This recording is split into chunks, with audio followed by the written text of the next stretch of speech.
Welcome, folks. Thanks so much for coming along to our Women of Terra.2 event. It's the first of this year. We're going to have more of this upcoming the next few quarters as well. So for the agenda, here's what's happening. I'll be doing a quick round of intros of myself, Eliza, who's helping me with the event, and then Maddie Vann, of course. We're doing a conversational style format with Maddie, something different from the last events, and we then open it for Q&A with the audience. So if any questions, we keep it to the end once I'm done chatting with Maddie. So if you don't know who I am, I'm Preeti Manyan, Head of Community at Terra. Fell into climate work and I've stayed in this space for the last 5 years. So from not knowing what EV meant to now helping people figure out their own climate journeys, it's been an extremely challenging but also amazing transition for myself as well. Quick shout out to Eliza for help with this event. She's an LFA graduate from the Whale Sharks cohort based in London. Since then, she successfully pivoted into climate as a software documentation writer for Carbon RE, as well as a community organizer for Climate Action Tech, and she co-hosts Terra's socials in London as well. She's currently supporting fellow Terra alums' new initiative, Region City, as a knowledge manager. Now for our guest today, Maddie Vann, who's head of strategy for the Resiliency Company, a non-profit that is mobilizing the funding, policies, and innovation mechanisms required to shift markets and minds towards resiliency to end $1 billion climate disasters in the US. Maddie is also editor-in-chief for the Epicenter, which is an independent publication of the Resiliency Company. In 2024, she helped lead the spin-out of the Resiliency Company from Network for Good. Maddie previously served as Senior Partnerships and Giving Manager for Unity Social Impact Team, where she managed Unity Charitable Fund at Tides Foundation. She's earned a BA from the University of San Diego and her MBA from the Haas School of Business. So without further ado, let's hear from Maddie. First, thank you so much for coming along to our event. We're super excited to hear from you. Great, happy to be here. Thanks so much. So before we dive into the specifics of your career, maybe you can tell us more about, your current day-to-day. What does that look like? I think it would be helpful for everyone to understand the level of decision making you need to do and how much impact you're having. Sure. I think I'll start by sharing a little bit about the Resiliency Company, what we are, what we're doing, and then my role in that. But the Resiliency Company is a relatively new nonprofit. We were founded in 2024 and spin out from Network for Good, which is a nonprofit that has been around since 2001 in the US that moves donations from individual donors to nonprofit organizations, predominantly in the US.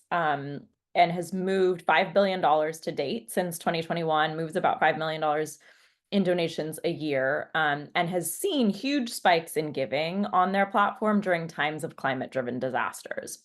And so we started exploring, as we know that there are spikes in giving during moments of climate-driven hazards and community disasters. Why is that? And what could we do to make the funding stack around that more durable? We know that about 90% of the funds that flow in after a disaster flow in within the first 6 weeks after a disaster, but they're distributed within the first 6 months. And yet it takes communities 3 to 6 years to actually recover from a disaster. And so we started asking questions about how could we shift this funding curve so that communities are investing more upfront ahead of a disaster to build with adaptation in mind that yields resiliency so that future disasters aren't as destructive, especially as we're seeing the cadence and pace, the clip of disasters and the severity of climate-driven disasters hitting so much harder and faster than they used to. Communities don't have time to recover from one disaster fully before the next one hits in many hard-hit regions. And so have started asking these questions around what would it look like to really scale adaptation so that communities are prepared to build, have built with resilience and can afford their climate future, essentially. So while we are focused on we're not focused at Resiliency Co. on climate mitigation in the traditional sense of let's reduce carbon emissions and shift the trends of climate destruction. Let's focus instead on how can we reduce the implications of climate change as it accelerates so that communities can keep up with changes to climate impacts. And part of that is mitigation as it relates, mitigation is part of that. Part of reducing the impacts of disasters is also reducing the impacts of climate change, but that's where we're focused less explicitly. And so happy to offer a little bit more context and thoughts about that and how we partner and where we partner with other climate-driven organizations. my role in this work, we're focused on two big things at the Resiliency Company. One is how do we tell a big story to make the business case for investing in adaptation and resilience? How do we motivate and incentivize people to care about adaptation? How do we think about making the case that climate risk is material for folks? And then mobilize and activate capital to flow to adaptation and resilience. So there's the telling the story side of things, and then creating the conditions for success is how we're talking about it. What are the things that need to shift in order to enable more capital to flow to adaptation? So there are three areas that we're really focused on, those being insurance is one. It's a really interesting ecosystem. Public finance and like municipal bonds is another. And then thinking about commercial real estate, building and development, and how we can influence that to be more adaptation focused. On the tell a story side of the house, I lead our independent publication called the Epicenter, which is an independent sort of newsletter and media platform that's publishing stories around adaptation and resilience, thinking about what are the drivers making climate-driven hazards so expensive for communities and some of the solutions that exist to combat that. So my role really focuses on a lot of the storytelling side of the house, but also pulling together our organizational strategy and thinking about who are our team members and how are we using our resourcing and where are the directions that everyone's moving and how do we pull those threads together in a cohesive way? Does that answer your question? 100%. Thank you so much, Maddie. I think that was really good. I did not realize that the funding curve was so explicitly long. I don't know why I thought, you expect like communities, something hits, it's immediate, but it's not, right? The reality of it is very different. So I did not realize that at all. Thank you. Thank you for calling that out. A specific question about your own career, actually. It's spanned philanthropy, social impact, and now resiliency focused innovation. Did you have a defining moment when you knew you had to like look at your career and say, okay, resilience is it, and this is something I want to focus my time at? Yeah. I would say like yes and no. I think there was a moment in college where I certainly thought if I'm not working on climate, what am I doing? This is like it, and this is what matters the most. Everything else ties back to having a livable planet. So I had moments and all my friends, or not all my friends, but most of my friends in college were marine biologists. And then here I was, this like theater and interdisciplinary humanities major. So I was surrounded by people who are really focused on climate, like ocean acidification and coral bleaching, and how do we solve climate threats to the world. And I wasn't focused on that. It's not what I was studying as much, but it was like really within my context and something I was thinking about. I got out of school with an interdisciplinary humanities degree and got sort of like the first job I could, which was a receptionist role at an independent K-8 nonprofit school. I also studied nonprofit management. That was sort of like interdisciplinary humanities and nonprofit management. So I landed in a nonprofit. It was not linked to climate in any explicit way. And it took a little while to weave my career sort of back to that. I think career paths are often nonlinear, and there were themes there that absolutely like tied to climate. If I look back at my career now, I go, oh yeah, like there was like an obvious through line here, but sometimes it's not like so obvious how it all connects. And yeah, there are like multiple creative ways to help with climate. To Elisa's comment in the chat.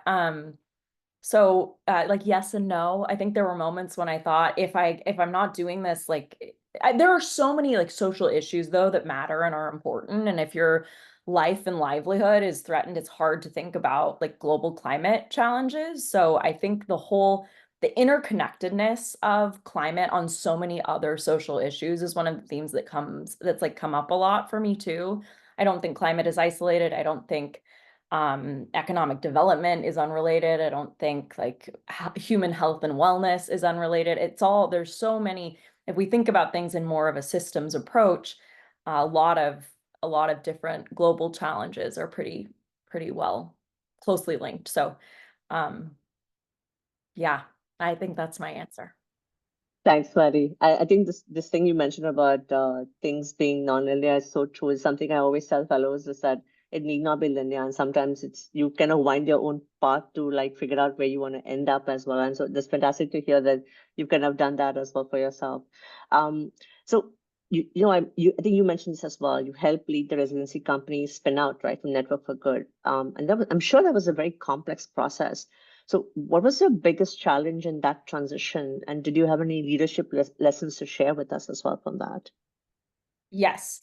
I think one of the hardest things with it was like navigating ambiguity. There was so much that was unclear. It was not, here is the roadmap for how to build this, or even like clarity about exactly what we were building. We were clear that there's a problem and there's an opportunity here, but exactly be was vague for a little while. And then my role within the organization was also completely vague. So when you're starting things up, and we spun this out with the CEO of Network for Good and myself and our general counsel spun out Resiliency Co. CEO Abby Ross is CEO of Network for Good and CEO now of the Resiliency Company. Our general counsel is general counsel for both. And I was then the first employee who rolled over, and I was exclusively with the Resiliency Company. But what the Resiliency Company was and was doing took a little while. We had a North Star and we knew what the vision was. And we were privileged to be like decently well financed, so had the patience and the time to figure some of that stuff out and build the right sort of strategy and structure for Resiliency Co. But there were times I talked to my friends, there was so long where friends would say, how's work going? And I'd say, well, my role's getting a little bit clearer. And that was like the headline. And I felt like success was figuring out what I was supposed to be doing at this organization, and there's no roadmap. Like we were building something brand new and I was doing everything with a small team. And so it was wearing a lot of different hats and then learning what I got my MBA and studied accounting and finance as like a part of that, but I'm not a controller or a finance or accountant. And that was one of the first hires we needed the controller and true like finance accounting. So pulling that in and figuring out how to distribute like what you hold at the beginning and then let go of. It's this like letting go of your Legos sort of. You might have seen there's like a couple of articles that have been published historically around like the startup life and what it's like to start something and you're kind of holding all the pieces and then you let go of some of them, but figuring out which pieces to let go of is hard. So I think that's part of what was difficult, complex about it, was just the ambiguity and figuring out flexibility in and that's where like this background in like interdisciplinary humanities, this like connecting of the dots undergraduate like course of study, it's just like we're humans, and there's change management and human behavior change, and figuring out how to puzzle pieces together was core to the role and still is. How long was the process? Like you said, it seemed like it took a while to get to that point as well. I think we're still in the process. But like the core of it took we really spun out Resiliency Company in January of 2024. Mm. It was a process of incorporating a new 501c3 nonprofit. So incorporated as a new entity and then filed for our IRS 501c3 status here in the US. Took another couple of months. That was pretty expedited, all things considered. We got our status pretty quickly and then was able to be fully employed by Resiliency Co. by April. And we're still figuring out the strategy for exactly what we're doing and hiring our team. But I think like there's a little bit of building the plane while we're flying it. And yet also like things are very much clarifying. And we've brought on some super powerful, awesome team members who are starting to drive forward the subject matter expertise in different areas. Got it. Thanks so much. You work with high net worth philanthropists managing billions in capital. What's a conversation you've had with a funder that completely changed your perspective, either for the better or for worse? Yeah, I thought about this question after you and I talked about it. I don't know if there's one conversation in particular that comes to mind, but there are definite themes that emerged over several years working with philanthropists. And I think a theme still now I've worked on a few different sides of like the philanthropic complex, worked in the sort of philanthropic community side of things, supporting philanthropists. So on like the funding side, worked at a nonprofit previously, and I'm at another one now, and then spent some time in like corporate social responsibility. It's sort of like the corporate foundation side of grant making, and you think about like big corporations are sometimes considered in their own right philanthropists, but obviously that's a complex ecosystem. I think there's a theme here about, we've talked a lot about sort of, or in my work and life, this like nonprofit industrial complex and the sort of wild dynamics between philanthropists who make money in a certain sphere of the world and then distribute earned capital to nonprofits sort of on like the other side of their career. And there are some philanthropists who have really impact driven perspective through that whole process, and others who come at this later on and their company may have been, completely not minded toward philanthropic mission or goals at all. And you see there are some interesting dynamics where, companies or people have earned money not necessarily through like philanthropic means, and you may be like money sometimes comes from a company that doesn't necessarily have like deeply ethical supply chain practices, and then you're helping with like fair working conditions on the flip side of that with your nonprofit or your philanthropy later on. I think it's a complex ecosystem to say the least, and I think there's a lot there. It's by no means every philanthropist or every like even corporate foundation, but I think there's a lot you can read about like the nonprofit industrial complex and this whole philanthropic industrial complex. It's an interesting dynamic.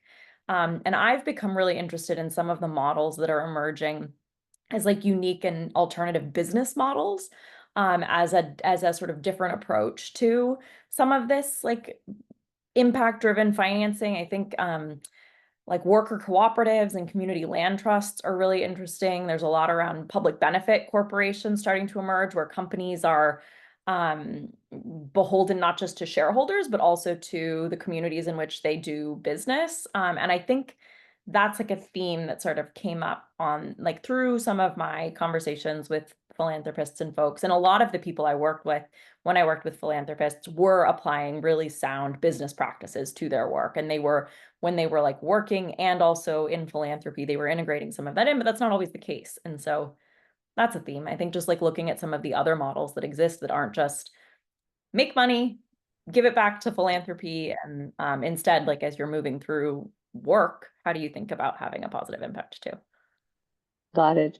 It's interesting you call it industrial complex. I think when you say that, it brings to mind hardcore capitalism, right? So it's interesting you called it that as well.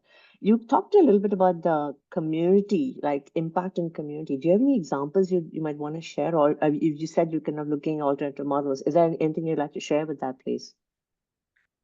Sure. Yeah. I mean, I think one of the things that we're thinking about with our work at Resiliency Company is that there's a lot of work that happens to prepare a community for disasters, and that there are I'd say like a few the ways we're sort of thinking about it at Resiliency Co. is there are these three pieces we're really focused on. How do we think about reducing the exposure of assets, so the assets in harm's way to begin with? There's a lot of building in the wildland urban interface, or the WUIs, it's abbreviated, where you build really close to forests, and those homes and neighborhoods are more vulnerable to the effects of wildfire. If we can think about land use and management, there's a lot that can happen there to reduce some of that exposure. As you think about like vulnerability of assets, whether or not they're more exposed, fortifying roofs so that they're less likely to fly off in during a hurricane, or hardening your home so it's less likely to burn in a wildfire.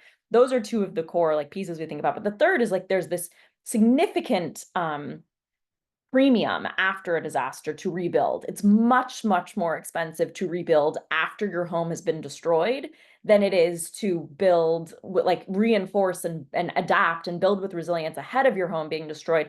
But it's still that upfront capital to fortify a home or a community ahead of a disaster is harder to justify. It's like easier to justify, well, my home's destroyed or my community's, we have to rebuild, we have to fix this. But the economics of it are much harder to finance after a disaster when like these rebuilding premiums are so high. And as you ask about, are there community like solutions or models that have been really interesting? I think there's a lot of cues to take from frontline communities, the communities hardest hit by disasters. There's so much like new infrastructure investment post-disaster that has high risks of displacing communities that have been in places for a long time. There's one model we've been looking at recently that we haven't connected with the folks on this team yet, and I'm hoping to at some point, but the Florida Keys Community Land Trust is one example in the Florida Keys that constructs disaster resilient housing for working class families. And community land trusts are an interesting model where you might own the property, like the structure on a property, but the land is leased through like a 99-year lease. And so it's owned in a trust that preserves affordable housing prices and protects the land and the community for long-term community benefit and maintaining affordable housing prices. There are people who can speak to land trusts much more articulately than I can, but that's my best sort of like overview of that. That's a really interesting model where because they've built climate resilient homes. These are really sturdy homes, but rent has stayed really stable. And I think that's an interesting example of a community-minded solution. Does that answer your question? 100% again. Thanks so much, Maddie. Thanks so much. That's very helpful to kind of hear as well. I just want to kind of just before I jump into just talking about women and how you kind of been doing this work in climate as well. The philanthropy and impact investing space has been criticized, right? It's slow moving sometimes, risk averse, sometimes performative even. Have you ever had to push back against performative action in your work? And how do you move funders towards like real impact? Yeah, I mean, I think that probably ties a little bit to some of my earlier question around this yeah, that there can be some I don't know, contradictory behaviors in where capital comes from, but then it's going toward philanthropic purposes or a polluting company is investing in conservation on the other side. I certainly think that that's it's not just philanthropy though that can be like performative. I think we all can be. We all can be. I think someone here can probably, I can't think of a great example. I'm sure there are people on the conversation right now who can think of plenty of good examples of this. It's posting to social media instead of actually changing behavior or saying that there are things you care about, but continuing to support with your wallet, like corporations whose values might not be aligned with your own. So have I ever had to push back against performative action in my work? I mean, I think it's something we all have to think about every day, how to be like truly authentic and aligned in the work that we're doing, which can be difficult. I don't know. I don't have a great answer to that question. Other folks on the call might have like really good examples to share of that, but No, that's helpful. Thank you for being candid. Um, One last thing on this, on you're like right at the intersection of policy, finance, innovation. What's an under the radar climate solution that excites you? yeah. I mean, we're so focused on adaptation right now, and there are really interesting climate solutions that are out there. And as we think about climate adaptation solutions, like interesting models that excite me, one, parametric insurance is a model that's come up a lot recently in my conversations, and it's not something I knew anything about prior to starting at the Resiliency Company, but it's this concept of an event-triggered insurance payout. So instead of filing insurance claims after like a disaster hits, and then having to show the damages that you sustained and then get a payout based on sort of the damage rendered from a disaster. Parametric insurance models work instead where you pay into the policy and payouts are triggered by an event. So like if a category 5 cyclone hits in your area, there's an auto payout. You don't have to wait for filing the claims. It just happens immediately once that event occurs, which is an interesting model that's incentivizing rebuilding or like building with resilience, because if you're going to get the payout, no matter what, if the event occurs, you are incentivized to build, like adapt better so that your damages, the damages you sustain aren't as great, and that your payout isn't going to be dependent upon how damaged your property is, but rather dependent upon the fact that you experienced this hazard. You're going to get the payout no matter what. And if you've built with adaptation ahead of time, you get to like maintain more of that payout. It doesn't all have to go toward rebuilding. And I think that's one innovation that's really interesting right now. Do you know of any specific companies that are offering this? Like, is there any that come to mind? Yeah, Raincoat is one. that is I'm like trying to remember. They are a parametric insurance company launched in Puerto Rico in 2021 that pays customers immediately after climate disasters. So they were founded after Hurricane Maria in 2017, where they set this payout amount based on predetermined thresholds when a disaster happens. And their model has been really interesting. So that's one. There are others. I'm drawing a blank, but that's one that comes to mind. Just to reconfirm, it's raincoat or raincoat? Raincoat, like you would Coat. wear in the rain. Yeah. Perfect. Thanks. Very helpful. Okay, I'm going to talk a little bit more about focusing a little bit on gender and climate and kind of revolving around your work as well, right?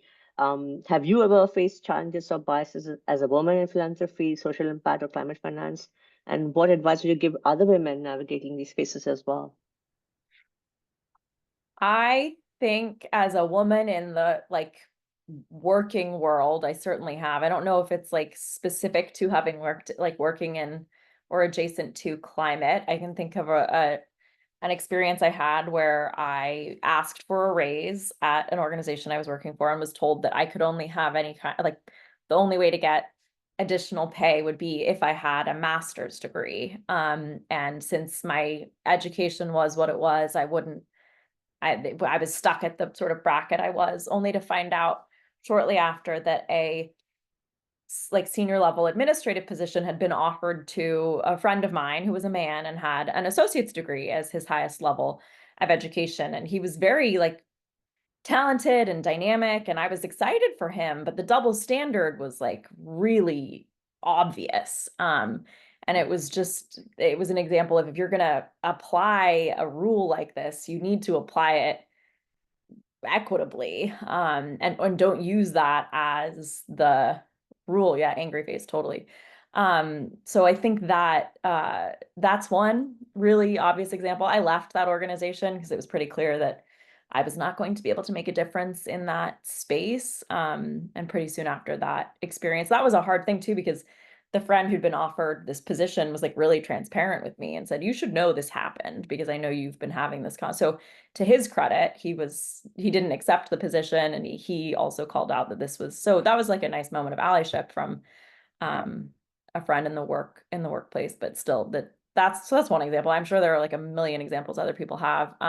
In nonprofits, I have worked around a lot of women, and so I think it's an interesting intersection closer to the finance side. If there's less gender diversity in finance than there is in, I think, the broader nonprofit ecosystem. So, but I've been lucky to be surrounded by a lot of really dynamic, powerful, inspiring women who uplift other women. And that's also not always the case. So I think it's important for people, just to support the folks around you, not just ourselves. Thanks, Maddie. Oh man, that really got me angry for a microsecond when I heard that. I was like, oh my God, that's so hard to navigate as well. Thank you so much for sharing that. So do you ever struggle with climate anxiety or burnout? And how do you stay hopeful and energized in this work? Yes, I don't think I think it would be really hard not to be impacted by climate burnout, or anxiety in this space. Not as bad, I think, for me as folks who are working closer to real true climate challenges. I get to I'm so focused on solutions in our work with the Resiliency Company. I'm not working on ocean acidification or other climate challenges that are really overwhelming and you're seeped in it every single day. It's scary to think about a lot of the climate migration and how climate impacts will affect communities. And that's more where we're focused in thinking about how we support and help communities adapt. But I think my work is inherently very solutions oriented, and that's a helpful antidote to some of the burnout or fear that can come in this work. So I think that's helpful. Thanks, Maddie. What advice would you give other women looking to break into or level up in the climate space, especially those who don't come from a traditional science or policy background? So like me, yeah, not a traditional science or policy background. I think opportunities just sometimes don't seem connected, but really can be, or like an opportunity that seems like it might be unrelated to the path you want to be on, can still point you in a really interesting direction. I've accepted jobs that just, at a moment in time, I needed a job. I took the job, and it wasn't necessarily like the North Star direction I wanted to be going. And there have been other times where I've declined jobs, where I've said, I think this is actually going to take me not in the direction I want to go. And it's scary sometimes to be patient and say, I'm not going to accept this, even though I don't know if the next thing will be available to me that quickly. I think after I graduated from my M.B.A. program, I had a job offer in May before graduating, and it was really easy to think of just taking that, but it wasn't the right role. And I waited, and it took several more months to find and land at the right job, but I waited, and I think that was a good choice. But sometimes you just have to take the job because you need money or benefits or something's in front of you. And then I think there are always ways to find a through line that connects work you're doing and people you're meeting to where you want to go. And I think no matter what role you're in, I've always tried to talk to a lot of other people at different organizations and reach out and learn from folks in the ecosystem, which can be hard when you're like swamped with whatever it is you're doing in the day to day of a job. But if it isn't exactly what you want to be doing, I think talking to people who are doing work that is, closer to what you want to be doing is one way to keep that moving forward. Thanks, Maddie. Okay, the last question for me before we kind of open out Q&A to our audience. If we are sitting here in 2035, what's the one thing you hope has fundamentally changed about how the US handles climate resiliency? And I think I've talked about some of this, but I think if we've reduced exposure, if we've fortified assets, if communities aren't experiencing climate hazards and the impacts of them in as devastating a way as we are today, that would be good.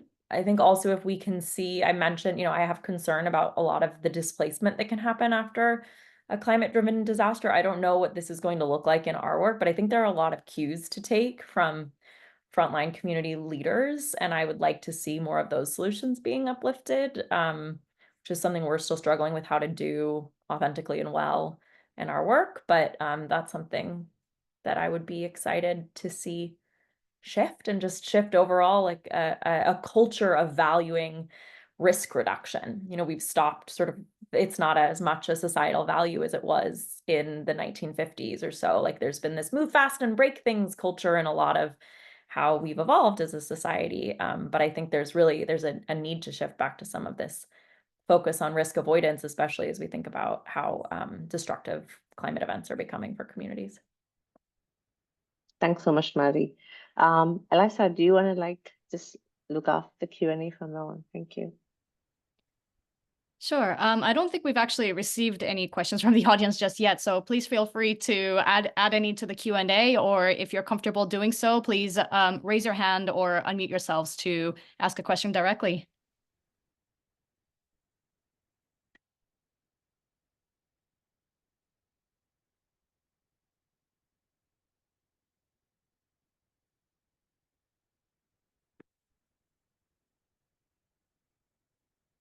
I'm curious, like, who's here and what everyone is working on in their own like spheres too. But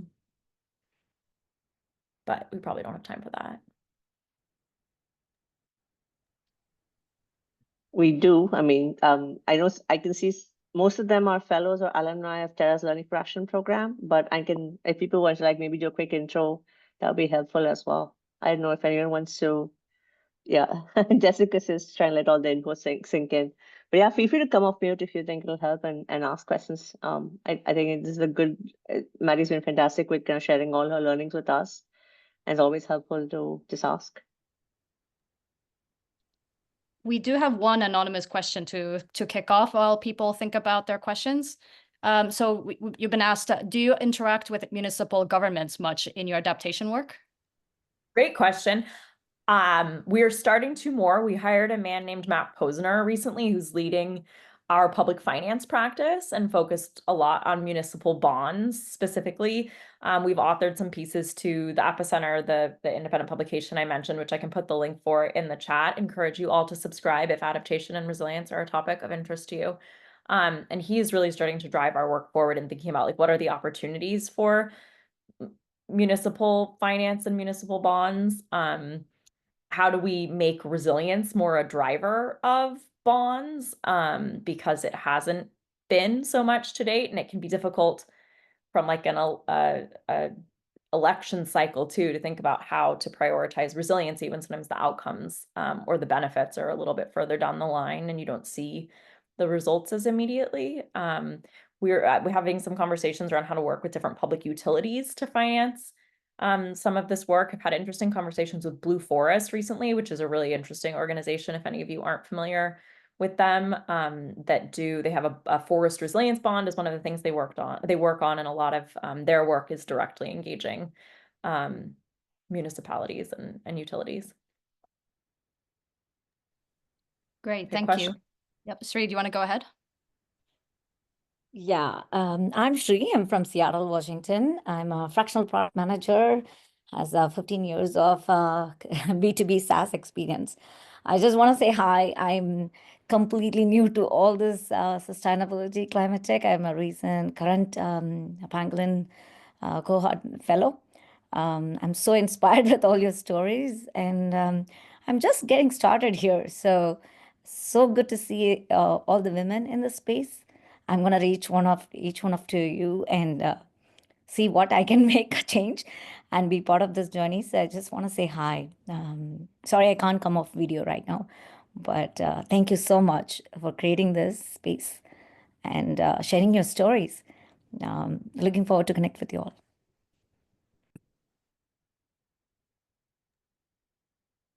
That's lovely, thank you. Amanda would like to ask, how did you continue to train or educate yourself through your journey to navigate your role? And how did you narrow down on what excited you the most? Great question. I get excited about a lot. And I've been privileged to sit in some seats where I get to work in a lot of different spaces. There's so much that's really like multidisciplinary about the work we're doing now at the Resiliency Co. When I worked at the firm I did that worked with so many philanthropists, that was really fun because I got to work with philanthropists who are working across very different issue areas, whether that's human rights or conservation and climate or health and medical research. And so I've remained, I think, a true generalist, and I'm now becoming more focused in this area of work and adaptation and resilience. But I think both like expertise and generalist perspective are both needed. And I think just I continue to be curious about things and learn about stuff that's deeply unrelated even necessarily to my work. I think it's important to always be like learning new things, and being new at something as an adult can be really hard. I took up drumming a handful of years ago, which was like a terrifying new skill to learn because it's like I was really bad and I was like really loud while I was really bad. And it was a terrifying thing to learn as an adult because it's like you can't quietly suck at drumming. It's like it's just everyone knows. And I think so, like, how do I continue to train or educate myself? I think like just fostering a growth mindset is important. And sometimes it's a totally unrelated skill. But it's about like continuing to learn and be curious about things. I haven't really kept that up, so I never got good at drumming. Maybe I'll pick it up again at some point, but it was like a fun thing to dabble in. And I continue to read about things that are like unrelated to what my work is, but are in some capacity related. So much of our work is focused too on like community development and community convening, and that doesn't always seem linked to climate or other things, but I spend a lot of time thinking about how do you bring groups of people together in a meaningful way. I don't know, and so sometimes just being curious about things. Fantastic, thank you. Katie would love to hear about how to move into climate philanthropy if you have a non-traditional background. I suppose you touched on this a little bit, if you don't mind summarizing. Yeah,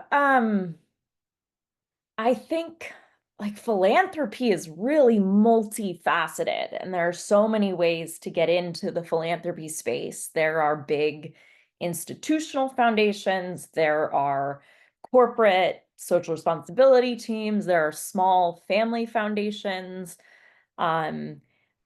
It's a highly networked ecosystem. I think one of the best ways to move into philanthropy would be, is like about getting to know people and meeting folks who are working in the space and getting connected that way. I'm kind of curious, Kate, if there's like specifics to what it is you're trying to do or what you're trying to break into might help off like a more specific answer to that.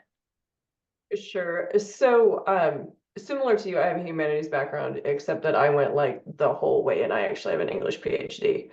And I intended, right, to stay in the academy, and then we have all seen like higher ed explode, right? So, I moved into the nonprofit sector kind of part-time while I was finishing my dissertation, and I took a federal position in the fall with the intent as a grants management, with the intent of like continuing to build that skill out and then maybe moving into the funding side of things.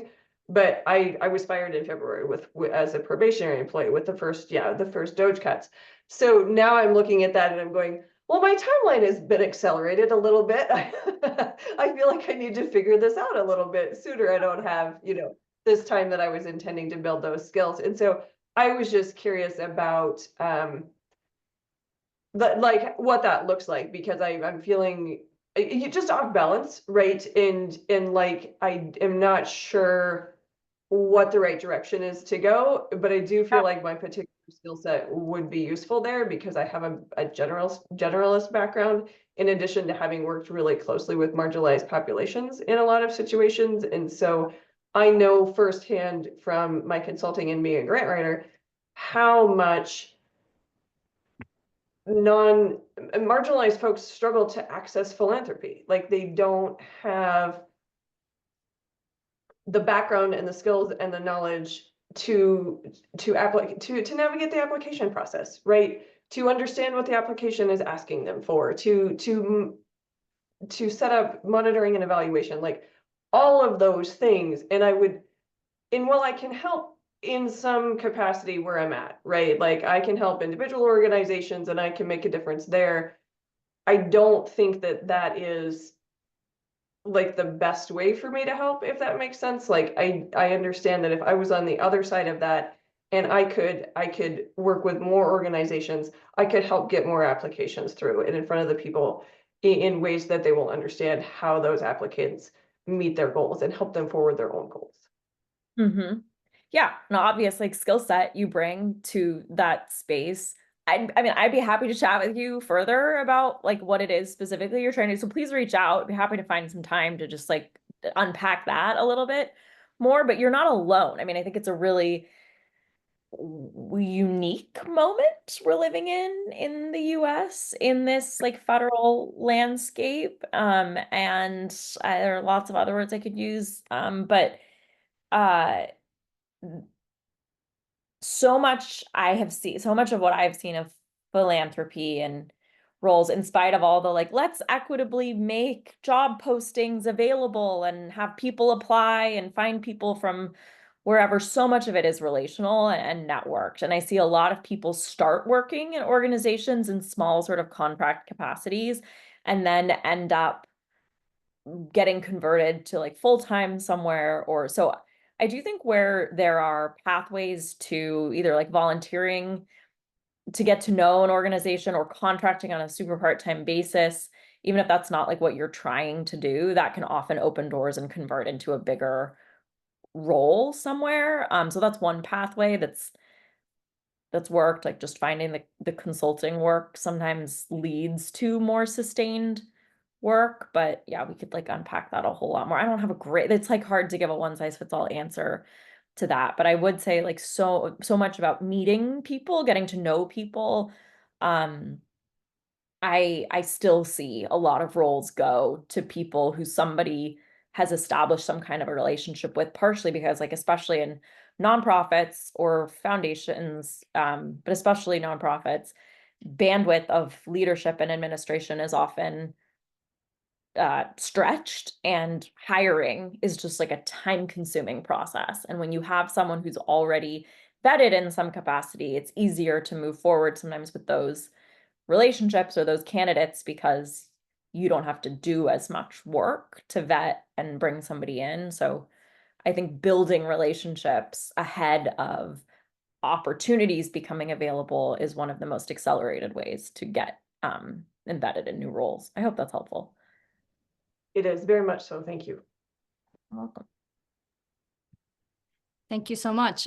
So we've got 3 more questions to go and 12 minutes left. So feel free to keep asking your questions if you'd like. We may end up answer them towards the end.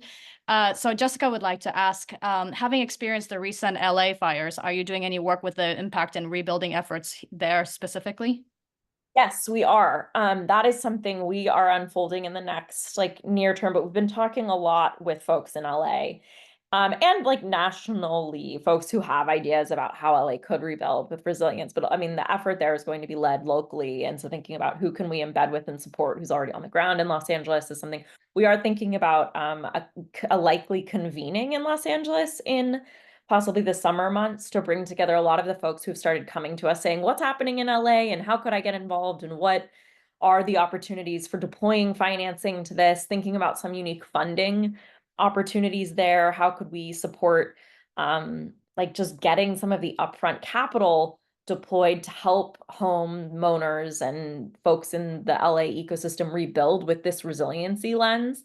There's such an impulse after a disaster to build back exactly how things were, because that's familiar, and there's such an impulse and instinct after a catastrophic, painful disaster to go back to what is known and have the familiarity of rebuilding your home exactly how it was, and that isn't necessarily the best move. And so yes, USGBC California is doing some really interesting work down there. We've connected with them a little bit and connected with some folks who are connected with them. But those, yeah, I mean, TBD. I don't have a great answer today, but we are working on sort of the memo of this concept note of what our work down in LA will look like. Great, thank you so much. Slightly different question. What role would you say data plays in your work? And this is coming from Claire, who is a data and business insights analyst. So slightly selfish question, but keen to know how that plays as well, coming from tech myself.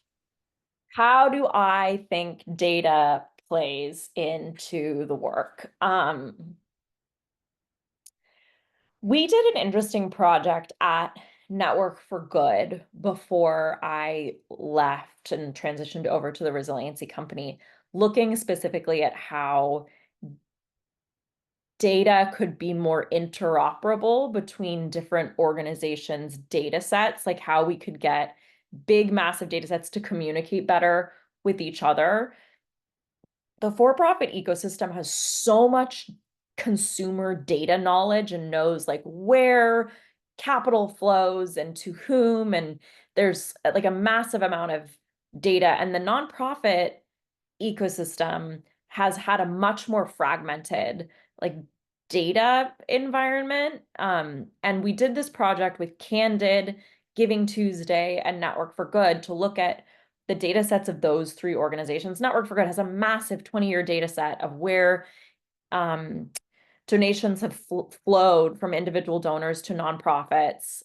Giving Tuesday has this incredible data set about donations from individual donors to nonprofits. And then Candid has the information from nonprofits 990s, which are the tax filings that nonprofits are required to submit annually, that show where big foundation dollars have flowed to different nonprofits. But there's it's still fragmented, the information about how does capital flow and which communities have access to that and which communities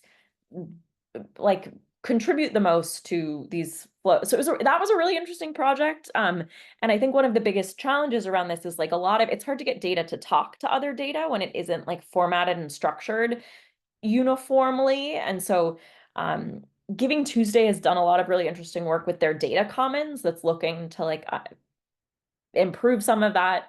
At Resiliency Co., there's an organization we've talked to some, and we're trying to think about is there an opportunity for a partnership with them, which is called Vibrant Data Labs. And they did a really interesting data project with Tailwind Climate, which is another adaptation finance company in this field, to sort of map a lot of the current flows in adaptation financing, and they've built this really interesting climate finance tracker that's like an interesting data play. They built that, Vibrant Data Labs built that with a different organization. I can't think of who at this particular moment. I'm just sort of like brain dumping interesting data models that I've seen, but I don't know if that's like a super helpful answer.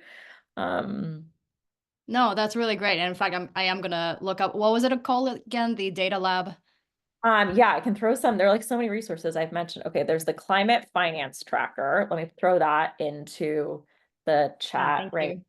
Yeah, for sure. And I then know I'm the one being selfish. See, I'm going to use these resources now. great. It's great. Vibrant Data Labs is the Vibrant Data organization Lab, that's what it was. Yeah. I talk to a lot. Their team is awesome. And they are like data scientists on the team there who are doing really interesting work. Amazing. Yeah. Yeah, thank you. All You're right, welcome. we have our final question, which I think wraps up quite nicely. So how can we help to advance resiliency? And I think Maggie was referring to, I guess, the rest of us who may not be directly working in resilience or in philanthropy. What can we do to help? All right, well, I got distracted by trying to pull this other link for you. I shouldn't have done that. I should have waited. No worries. You asked about more time, Lisa. I'm so sorry. No worries. Yeah. So how can we help to advance resiliency? This is a lens that we all, like as a society, need to shift toward thinking about. Climate efforts are really, really important. We have to think about climate change and the role we can play in it. And also we need to start adapting to the changes we're already seeing in climate and think about how we as a society adapts to be better able to withstand climate threats. This is, for me, what I'm working in as my line of work, but it is a lens that should be applied to every industry. So I think no matter what folks end up doing, we've been talking a lot about what does adaptation look like across these different sort of critical, and it's all about adaptation and critical infrastructures, how we're talking about how do we make our critical infrastructure more resilient. That doesn't just mean roads and bridges, it means our financial systems, it means even like social cohesion and community networks, it means our water, air supply, how we manage our natural resources, build our buildings, how we think about stormwater management, but like in your own place where you live, there's stuff we can all be doing to think about adaptation.